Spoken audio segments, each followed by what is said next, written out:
So all the previous events, they were dedicated to different kinds of disruptive technologies. So for example, we were talking about blockchain or big data and other enablers for enterprises and for ambitious startups to be creative and do something totally new and change the way they work, even in traditional or conservative industries. But creating something that's important, but it's also very important to protect what you created, as well as protect not only your interest, but interest of your counterparties, partners, and clients. And over the course of the last decade, I would say, the cybersecurity became probably the most important non-functional part of any digital project. Because cybersecurity is not something totally new, right? So the moment the mankind invented the computers, there were people, and there's still people and organizations, and sometimes probably even governments, that looking to take a certain advantage of all of us. But with rapid development of the technologies, the level of risks associated to the cybersecurity is probably growing exponentially. So if like 10 years ago, it was something just you must have, right? And you had people or you had firewalls, and that was it, literally. So nowadays, we cannot say that our usual approach of securing the corporate data or applications, this is something that guarantees that there will be no like penetration of our perimeter of our companies or theft of intellectual property or loss of critical corporate data or clients' information. And as a fantastic illustration of this fact, I just read in the CNN news, and just the day before, they reported the cyber attack forces major US fuel pipeline to shut down. And actually the White House, they already announced the state of emergency on the national level, or maybe not a national level, but for multiple states in the United States to like address and handle this situation, which just yet another confirmation that even though the governments and the companies, they're spending billions on cybersecurity and protecting the elements of a critical infrastructure nationwide, it cannot really guarantee you anything. So sometimes the cyber threats, they step ahead of us, and actually we have to be prepared. And it's important to build awareness of associated risk among, first of all, key business leaders to make them pay attention to the cybersecurity aspects of existing projects, existing infrastructure, but it's probably even more important to do that for new digital initiatives you're running in your company. Okay, a couple of words about myself. I'm Andrew Buldyzhov. I'm Chief Information Officer at HX Technologies. We are one of the leaders in cybersecurity in Eastern Europe, and we are always happy to help our clients.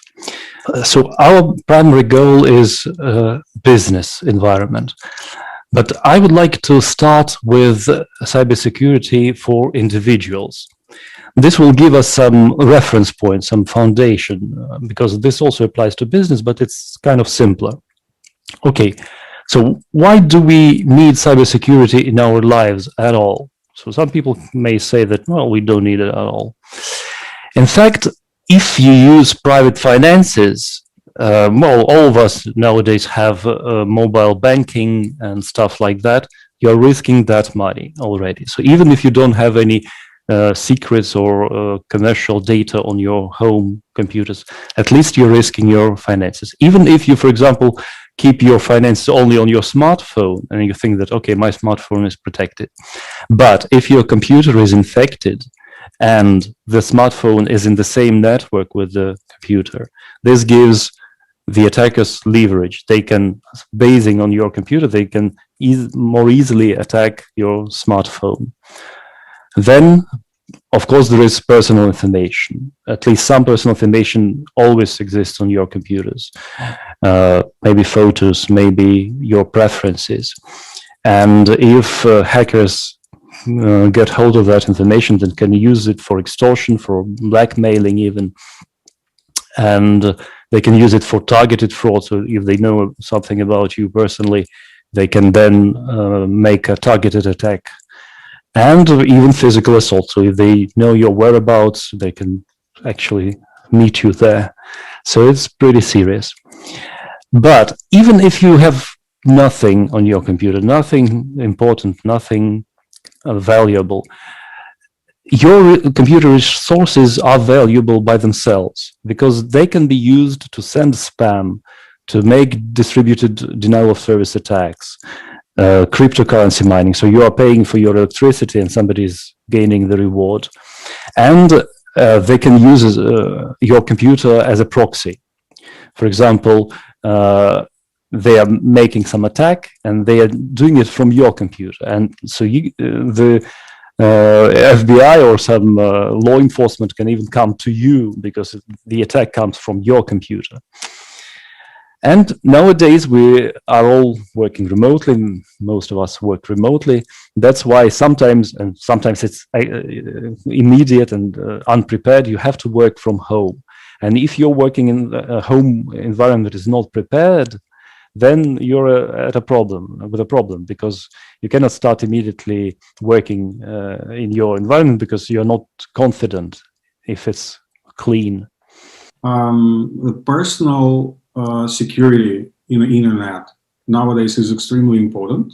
And actually, because of this working remotely mode, we are primarily relying in different like video conferencing facilities. For example, the Zoom webinar we're using today.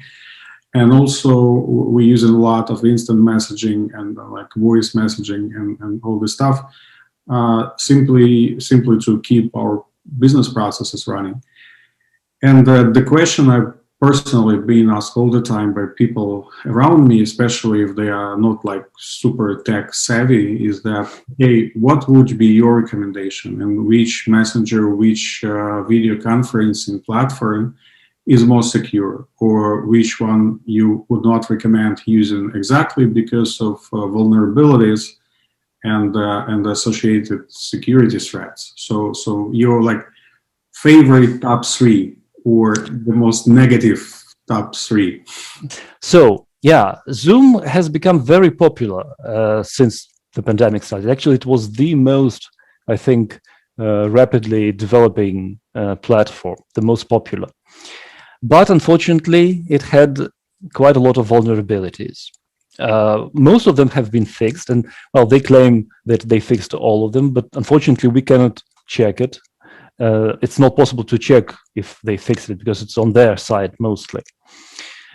Yeah, so my personal opinion that Zoom is great. It's very, very functional, convenient, and but the fact that there was so many vulnerabilities, it shows that they were not very serious from the beginning about security. Of course, they learned a lot, but yeah, and another sad fact is that they actually lied about the status. So they were caught lying or embellishing their situation. That's why the trust has been undermined. You know, in serious circles, Zoom is not considered as the security, the most secure, protected environment.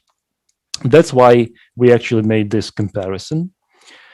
One of the few topmost popular platforms.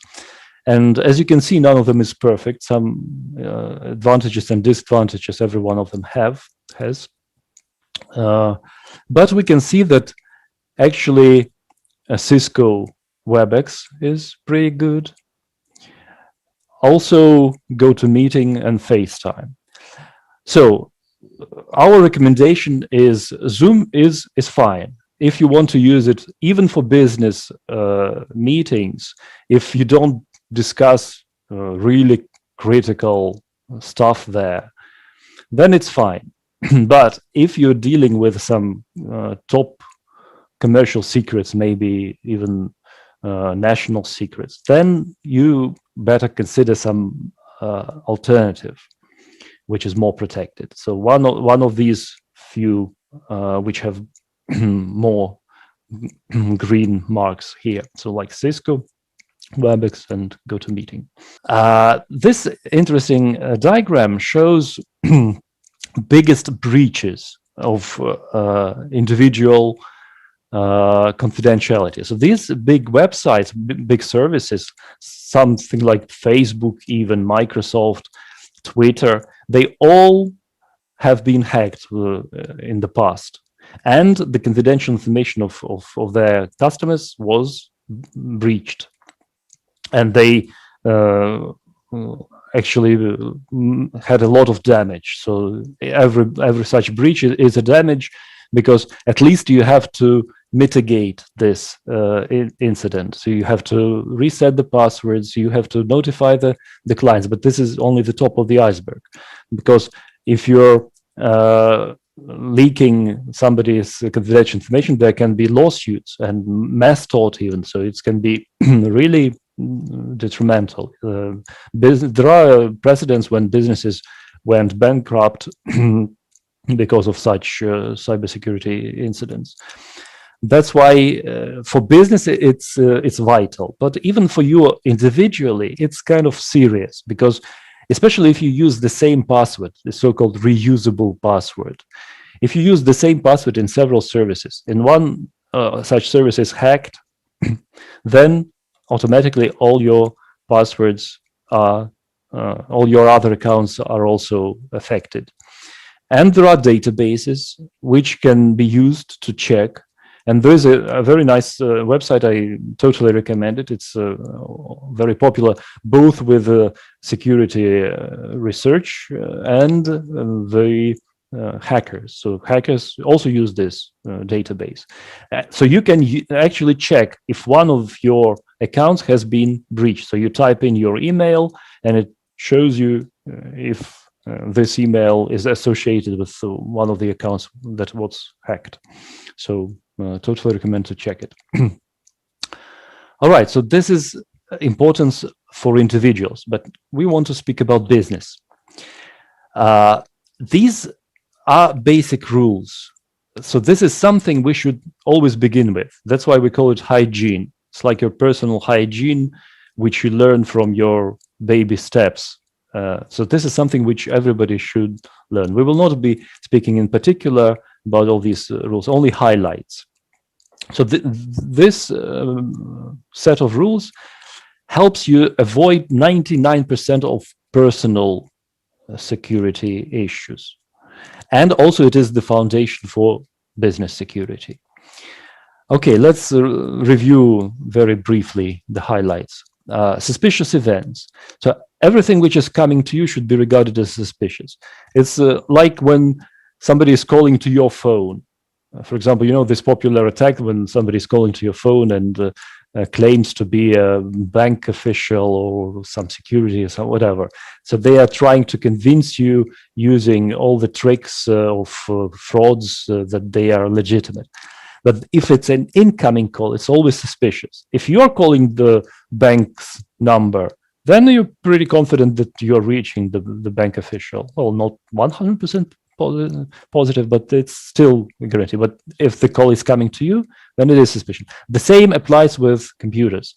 So if you're communicating with somebody you know, you trust, and it's an established communication, then you're pretty safe. Of course, it can be interrupted. There are ways and techniques to interrupt this communication and insert malicious, but it's more complicated. And the most simple thing is some message is coming to you. Phishing, spear phishing, stuff like that. So you should have a habit of regarding such things with suspicion. Another thing is authentication. Another analogy from the real life, it's like locks. you know, in villages, people still live without locking their doors, and they're happy people. Unfortunately, we cannot afford that luxury of not locking our houses in cities.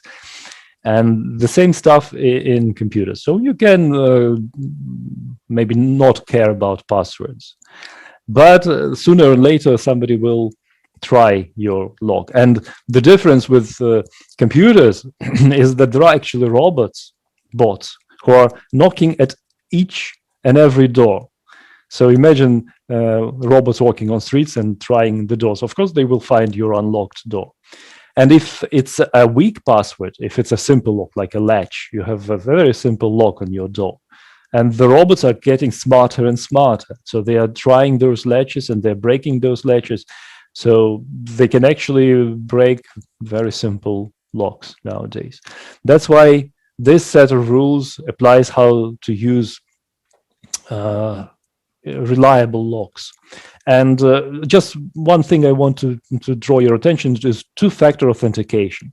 So locks are obsolete now. So passwords are not reliable nowadays. So, but luckily we have this very important, very convenient, quite convenient method is two-factor authentication. When a code comes to your smartphone, for example, and you can use it, it doesn't cost you much inconvenience if you have the right habit, but it really protects you. So it's really, if you want one takeaway thing from this webinar, is two-factor authentication. So use it. Maybe you don't have to use it 100%. Maybe there are some websites which you don't really care much about, but if it is important at all, if it has some secrets, some private information, some commercial information, money, it's must have. And system updates. Unfortunately, with computers, they sometimes get vulnerable because of technical vulnerabilities. So there are actual mistakes. Vulnerabilities is other programmers' mistakes. They make mistakes. They are human.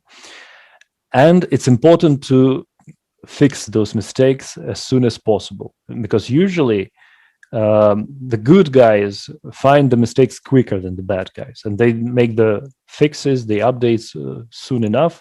So if you keep track of those updates, you're pretty safe. Of course, there are sometimes so-called zero-day vulnerabilities when there are no fixes yet, and you have to care about those things. But still, 99% of those fixes are applied in time, so they are provided by the vendor in time if you update those updates, apply those updates in time. And backups. Backups are very important, of course, even for your private life. This is your magic wand, magic button, which saves you. So even if your system has been reached, even if everything is terrible, if you have the backup, it saves you. So this is the valuable information. And this backup should be for businesses. For example, we recommend to have non-rewritable backups. Like, you know, in the old days when we had CDR and DVD-R, nowadays we have Blu-ray discs which can contain much more information. And also there are tape recorders which you can use for this kind of backups, because even if you have a backup but it's readily rewritable, easily rewritable, then ransomware, this is the kind of malware which encrypts your data and then demands ransom in order to decrypt it. So this ransomware can also actually access this backup and encrypt that as well. So you should protect against that as well. And the last one, physical security. So you should care about not only protecting your laptop, for example, digitally, but also think what will happen if it's actually stolen. And that's why you should encrypt the data on the laptop, and you should lock it, hide it, and remember about that. So this is also a cybersecurity risk, albeit a physical one. Okay, so these rules gives you the foundation for your personal, individual security. And pretty much cover everything you need to know as a person. But of course, for business, it's not sufficient, and we will be talking about this right now. But first, I want you to look at this diagram. It shows biggest incidents in industrial automation and critical infrastructure. It's only just the very few. Of course, there were much more. As you can see, even nuclear power plants and oil and gas and national grid, the electricity grid. So even such really critical infrastructure has been affected, and it is being affected right now as we speak. So cybersecurity risks are becoming threatening not only digital assets, but also our physical lives, our health, our life, the people. Like sometimes, you know, a good example when hackers disconnected life supporting equipment in hospitals to eliminate victims. You know, the mafia ordered this, so they couldn't reach the victims physically, so they hacked this medical equipment, and actually it was effective, sadly. So it's pretty serious for business. Imagine that you're running this kind of business and it affects human lives or it causes environmental damage. So it's very detrimental. It's not only risking bankruptcy, but it can also involve a personal responsibility, criminal responsibility. Okay, I would like to speak about SolarWinds attack. It's one of the most picturesque, one of the brightest attacks recently, and it's sometimes called the biggest attack ever. So why is that so? Maybe it's not the biggest by scale, not reportedly 18,000 victims. So it's not little, of course, but not so big. What makes it big is that even United States government was affected. So you can imagine that they should be protected. They should care about security. So economics ministries, trade ministry, even military organizations were actually affected by this attack. And also one of the biggest corporations in the world, Fortune 500 companies, were affected. What makes this attack special? It's a so-called supply chain attack, and also advanced persistent threat attack. Supply chain means that attackers do not attack the victim directly, but they go via a vendor. So they first hack some company which supplies software or hardware. In this case, it was both software and hardware. Solorigate provide network management solutions.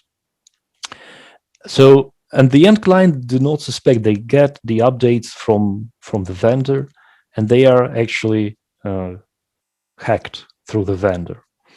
That's why this kind of attacks is very, very difficult to resist. But there are ways, and we will be talking about them.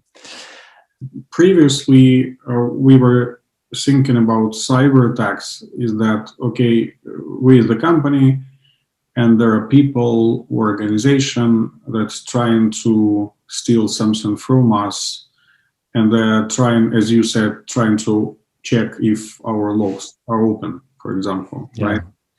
And actually, we never considered executing routines like installing updates of Microsoft Windows operating system, for example, as a potential source of a cyber threat. So what we've seen in the SolarWinds case, that was exactly the case, right? So the clients, commercial organizations, and the government institutions, they were probably 100% sure that actually what they are downloading from the SolarWinds website is something that 100% secure, because actually it's pretty reputable organization. They're producing fantastic software, and many companies around the globe using that. So we have all the reasons to assume that what they're giving us is safe for us as a company. In reality, it's not like that. And so nowadays, we probably should consider anything that being brought to our internal network, or anything that we download into our computers or mobile phones as a potentially risky. And are there any ways for the company, for example, to minimize the risk of this advanced persistent threat? Or can we do something like realistically, without investing a fortune into that, to protect from this kind of risks? Yeah, it's a very good question. Yes, there are ways. We will be talking about them. And running ahead, I just want to mention that it's a Security Operations Center. It gives you and management. So security management and Security Operations Center gives you pretty good assurance against such things. And also investing fortune, it's also a very good question, because you need to find the optimum, as something which we began this webinar with. So find the golden middle, because you don't want to invest all your profits into cybersecurity. You need to find the optimum, and we will be talking about that. This is very interesting aspect, by the way, because I'm not sure we ever discussed that with you, because actually, as I said, I'm not a cybersecurity expert myself, but working for decades with businesses from different verticals, I know that business stakeholders, they're always very reluctant investing into any non-functional things. I mean, well, they do understand performance, they do understand quality, they do understand security, but normally business is happy to pay for something they can see. Sure. And they can use, right? And investing into something they cannot really touch and feel the value of that is always not easy. It's hard to convince them to invest in that. So from that perspective, your approach with finding this optimal balance between the investment and the return in terms of like preventing the risks and covering the risks associated with the cybersecurity is extremely important. But okay, let's see. Yeah, it's like physical security. It's also difficult to prove that you need physical security, but it's easier to imagine, because you know examples when somebody has been robbed. So you can imagine, your imagination can show you what happens if you're robbed. So that's why you invest into physical security. And the same with cybersecurity. If you look how somebody is hacked, and if they lose their business because of this incident, it also gives you incentive to do that, to invest. And also risks is a good point, because risk is a mathematical model. It gives you some proof, some scientific proof that it's a risk. It's calculated. There are probabilities which cover this risk. So yeah, we will be talking about this. Let's continue in our presentation. Okay, SolarWinds, a couple of words about APT. Advanced Persistent Threat means that it's built gradually. So the attackers don't just out of the blue find one vulnerability, one hole, and they get through. They're building it. They're building it very, very gradually, step by step. They're getting the foothold, so-called. It can be very little, something like maybe some email address. They just find an email address of some employee, and then they are trying to move in the organization. Sometimes they even send their person, so the person is hired in the organization, and they are building this. So that's why even such big and reputable companies can be hacked. Okay, so far so good about Solorigate. Let me also to tell you about Microsoft Exchange Server. So here what is interesting is the scale.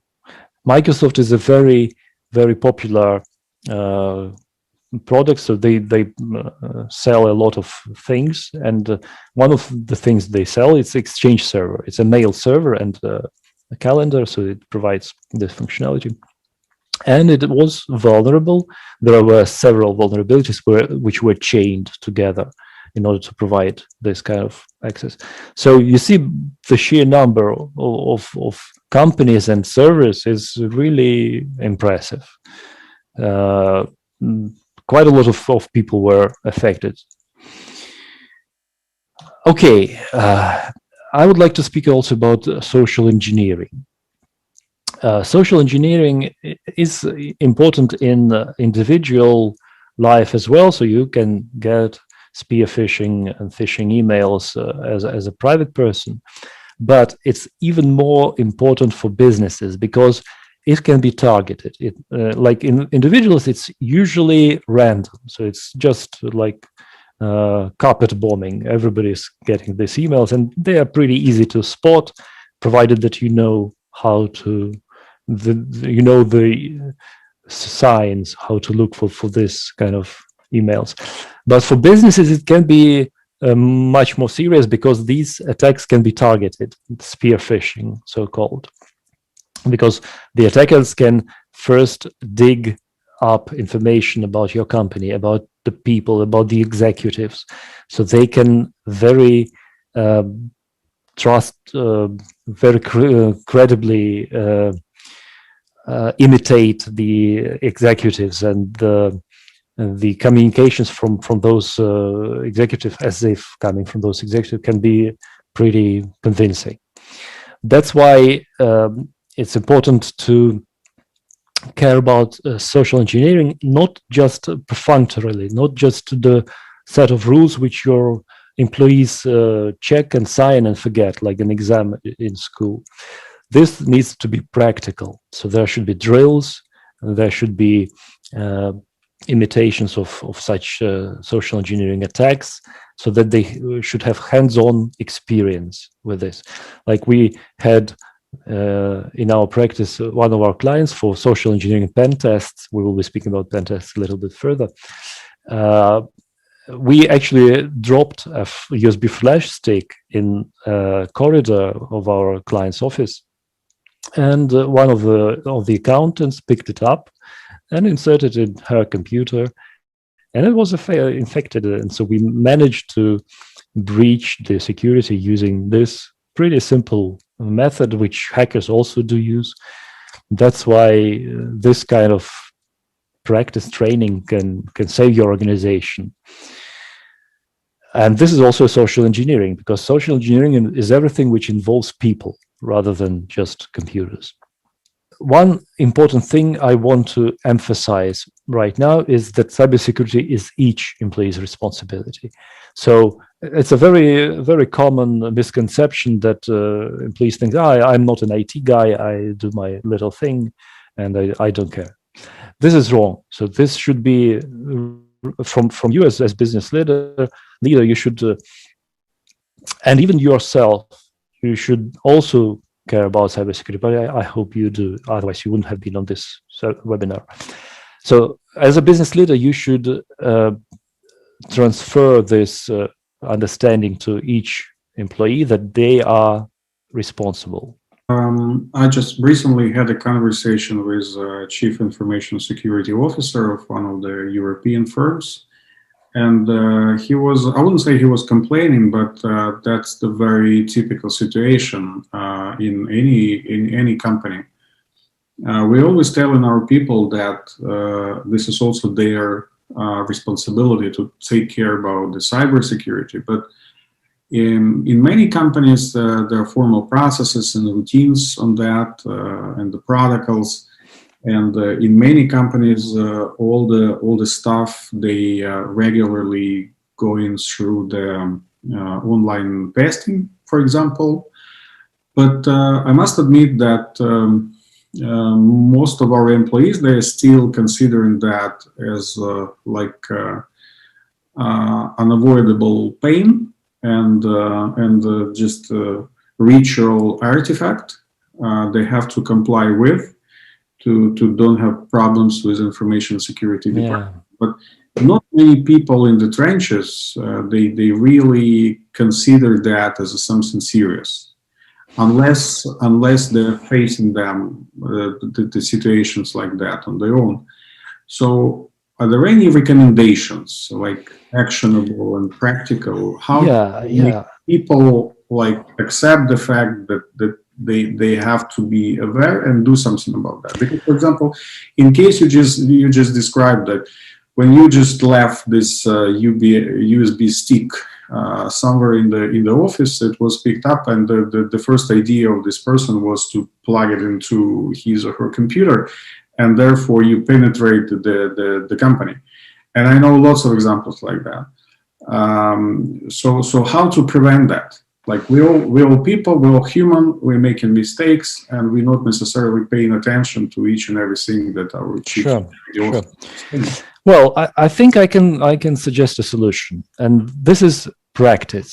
So if it's just a test, an online test, it's regarded as a routine, as you mentioned. That's why you always remember, those people that remember school when they were boring testing and stuff like that. And I think the answer is gamification. Gamification has been a trend recently, even in business, but certainly in education.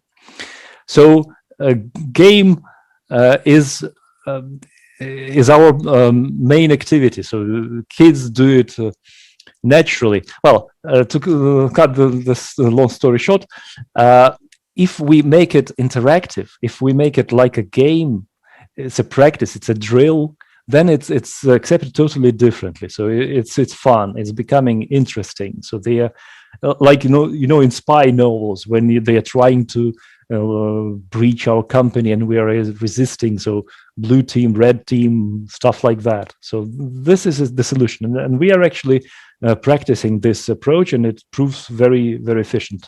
Much more efficient than just dry tests and stuff like that.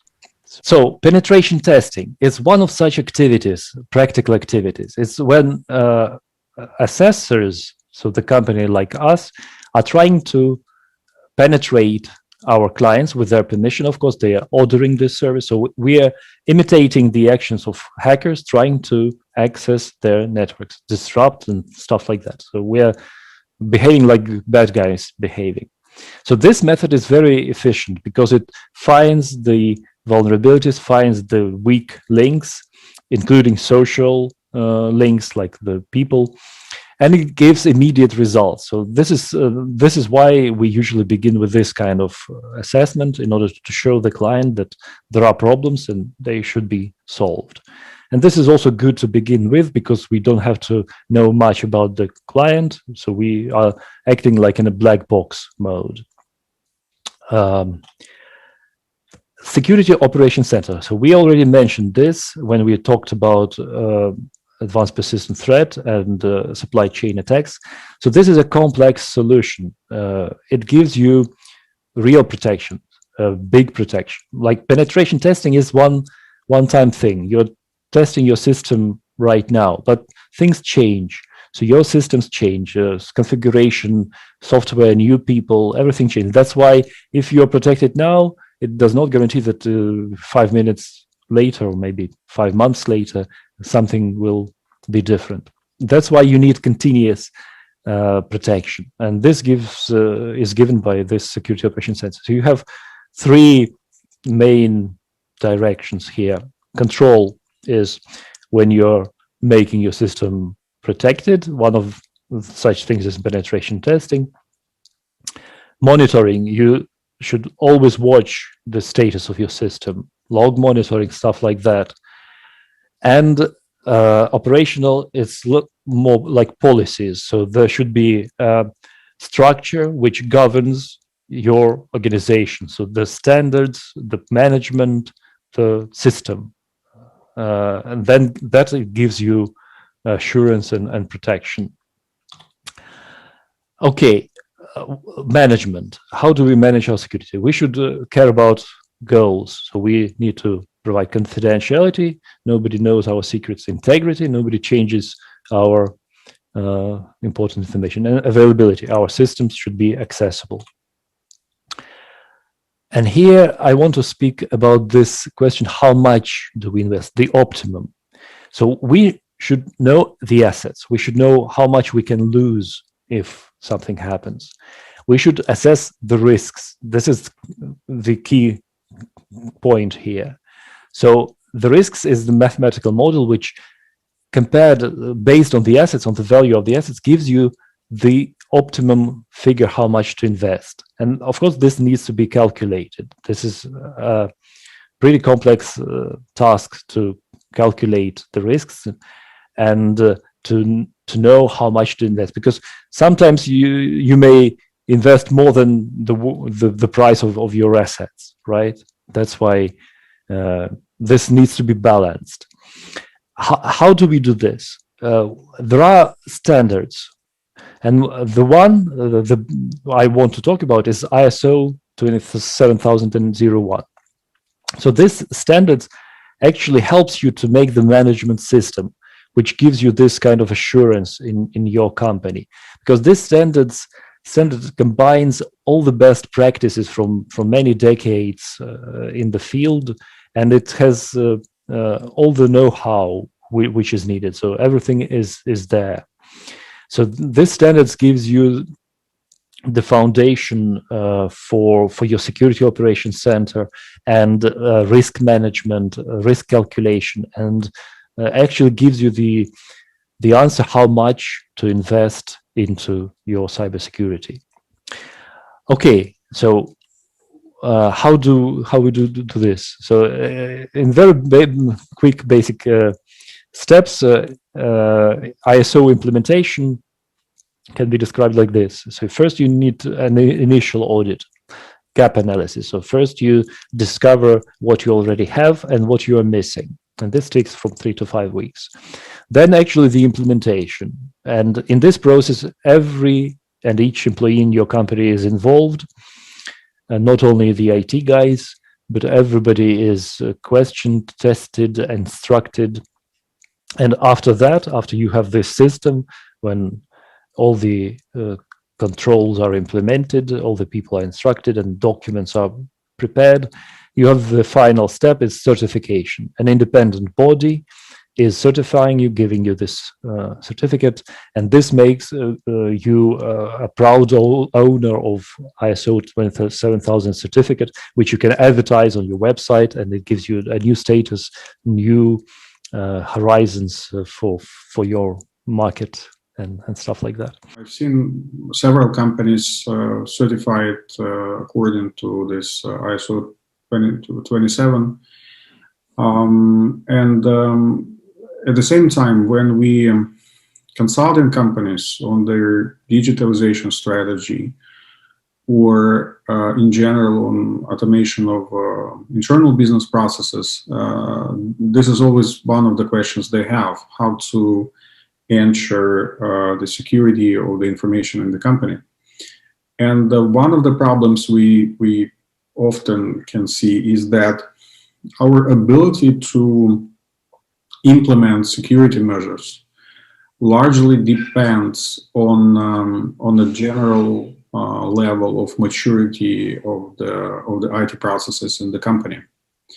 Because, for example, if you have lots of information in the company that's circulating, or emails, for example, or as Excel spreadsheet attachments, and there are definitely people having access to this information who are not like supposed to have it, and therefore, and this is happening simply because you don't have the systems where you can implement certain controls and like role-based, or like assign a privilege to access certain information on individual level.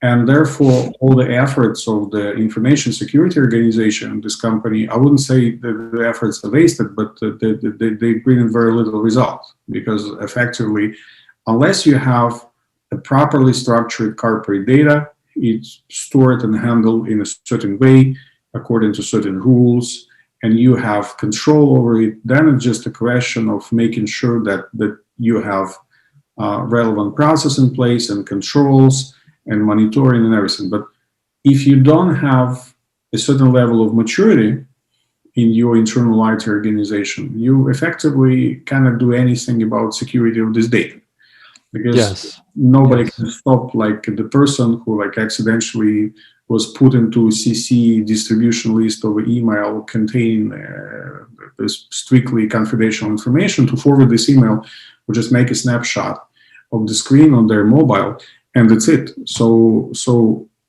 to which extent these things are related? I totally agree. And the beauty of this standard is that it's systematic. It's not just like when pen testing, it's very limited approach.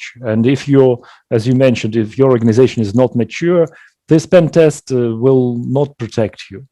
But the standards, they give you very systematic approach. They cover everything, including social aspect. So they govern they actually driving you to this maturity. They are imposing the standard, the necessity to improve all your ways, all your habits in IT. So this is totally recommended. Okay, who is going to do this? How do you find the right people? In this certification, personal certification will help you. So experts, specialists can also be certified, not only organizations. That's why this picture gives you only very rough understanding how many different certificates are there, and almost 300, over 300. Of course, you don't need to have all of them, and they differ by the level. So like here on top, the top ones, they are more sophisticated, more advanced. So at least you should be aware of these certificates, and when you're looking for the right people, either you want to hire them or you want to outsource. So the certificates give you understanding of what kind of people you're dealing with. Actually, many companies, they're facing a dilemma.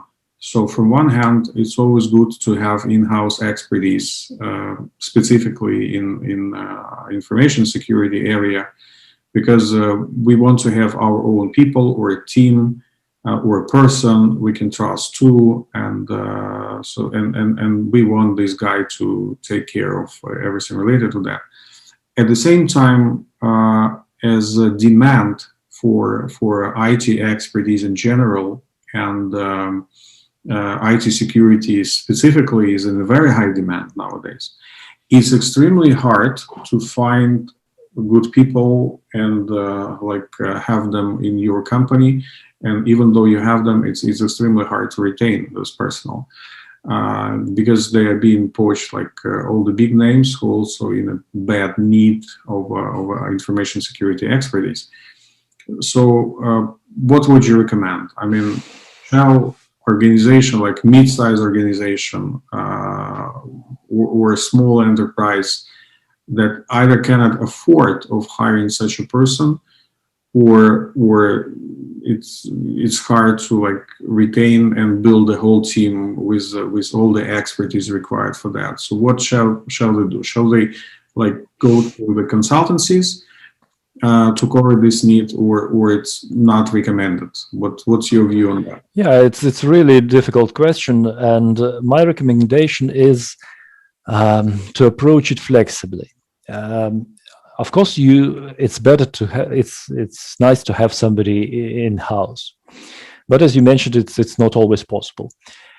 That's why we offer as our service not only our services as a subcontractor, but also we actually offer a virtual CISO service. So it's like we rent our people to your company, so they act as if your employees. So they sign all the papers, and they are dedicated, they are always available. And if, for example, somebody is not available, we provide a substitute. So technically you have like your own person dedicated, but we care about the availability. So in order to provide this flexibility. Also, we can train. So for example, if you have your specialists, we train, and we actually train even the cybersecurity companies. So we have, among our clients, we have cybersecurity companies, and we train their specialists, and of course all the other companies. So we can help you build your team.